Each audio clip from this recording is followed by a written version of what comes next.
پھر انجام وہی ہوتا ہے جو خلیل الرحمان قمر کا اور حریم شاہ صاحبہ کا ذلت کا آخری کنارہ. اس سے میرے خیال میں تذلیل کا اور ذلت کا آخری کنارہ نہیں ہوتا. مولانا فضل الرحمان کی کیفیت وہی بن گئی ہے جو جناب ابو سفیان کی بنی تھی. حضور کے زمانے میں جناب ابو سفیان اور آج کے زمانے میں فضل الرحمان. سپریم کورٹ کا جو فیصلہ ہے جب آپ کی اسمبلی نے انہیں غیر مسلم اقلیت قرار دے دیا ہے. MYK نیوز کی ویڈیوز دیکھنے کے لیے ہمارا چینل سبسکرائب کیجئے اور بیل آئیکن کو کلک کیجئے تاکہ آپ ہماری آنے والی ویڈیو سے باخبر رہ سکیں. السلام علیکم ناظرین، آپ کا میزبان طیب گوندل آپ کی خدمت میں حاضر ہے. اس وقت ہمیں جوائن کیا ہے مفتی عبدالقوی صاحب جو کہ اسکردو دورے پر گئے ہوئے تھے. مفتی عبدالقوی صاحب، آج کل خلیل الرحمان قمر اور حریم شاہ بڑی آزمائش میں ہیں، اس پر آپ کیا کہتے ہیں؟ بات یہ ہے کہ دونوں نے دل دکھایا. اس محترمہ کو میں جانتا ہوں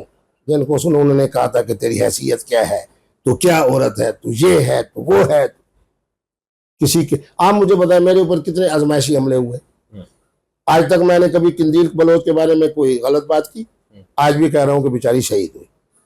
حریم شاہ کے بارے میں آج بھی کہہ رہا ہوں سید ہے، حافظ قرآن ہے. ہمارے commander in chief Syed Asim منوی صاحب کی طرح وہ بھی حافظ ہیں اور سید ہیں.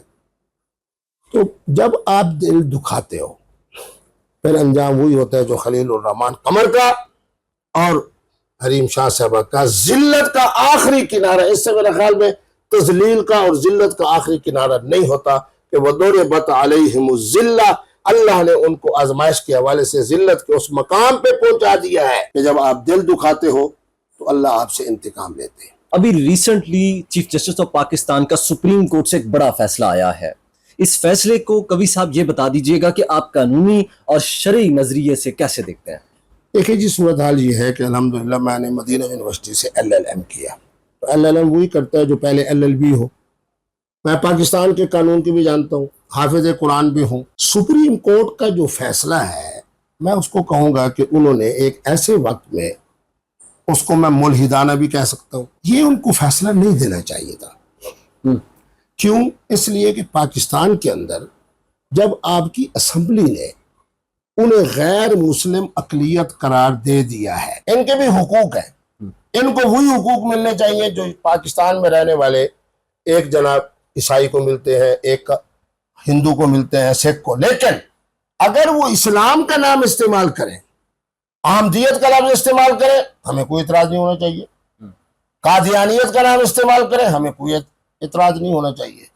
چیف جسٹس صاحب نے اس حساس وقت میں جو فیصلہ دیا ہے، میں سمجھتا ہوں کہ انہوں نے پوری پاکستانی قوم کے، نوجوانوں کے، بزرگوں کے، اہل دین کے، سب کے دلوں کو دکھایا ہے. مولانا فضل الرحمان صاحب اور PTI کی آپس میں جو ہے وہ کمبینیشن کے ساتھ یہ حکومت کے خلاف کھڑے ہونے جا رہے ہیں، اسے آپ کیسے دیکھتے ہیں؟ مولانا فضل الرحمان کی کیفیت وہی بن گئی ہے جو جناب ابو سفیان کی بنی تھی. حضور کے زمانے میں جناب ابو سفیان اور آج کے زمانے میں فضل الرحمان. ہر میدان میں ہمارا مقابلہ کیا. جب اللہ نے جناب ابو سفیان کو ہدایت دی پھر حضور کی خدمت میں کھڑے تھے. آج اللہ رب العالمین نے فضل الرحمان کو راستہ صحیح دکھایا، آج ہمارے ساتھ کھڑے. اور ہمارا جگر دیکھیں، ہمارا حوصلہ دیکھیں. قائد محترم کو مرزائی کہنے والا، قادیانی کہنے والا، مرزائیت نواز کہنے والا، یہودی کہنے والا، یہودی نواز کہنے والا، آج بیچارہ ہماری اقتداء میں ہماری کمیٹی کے سامنے بیٹھ کے ہمیں درخواست کر رہا ہے کہ آپ اور ہم اکٹھے چلتے ہیں. اور ایک بات آپ کو بتا دوں کہ مولانا فضل الرحمان ہمارے ملک کے بہت سارے اداروں کے بارے میں جتنی گفتگو کر لے، ووٹ ہمارا ہے، ووٹ ہمارا ہے، عوام ہمارے ساتھ ہے. اس دفعہ کا 2 کروڑ 10 لاکھ ووٹ میں سے 2.25 کروڑ ہمارا ہے. آنے والے انتخابات میں مزید 2.25 کروڑ جو ووٹ ہوگا وہ ہمارا ہوگا. فضل الرحمان صاحب کو کچھ نہیں ملے گا، کچھ بھی نہیں ملے گا. عمران خان کو 5 تاریخ کو پورا 1 سال ہونے والا ہے جیل کے اندر، پورا 1 سال ہو جائے گا. اور اسی حوالے سے پاکستان تحریک انصاف کی جو لیڈرشپ ہے وہ جلسہ کرنے جا رہی ہے. میرے قائد محترم کا نام عمران خان ہے.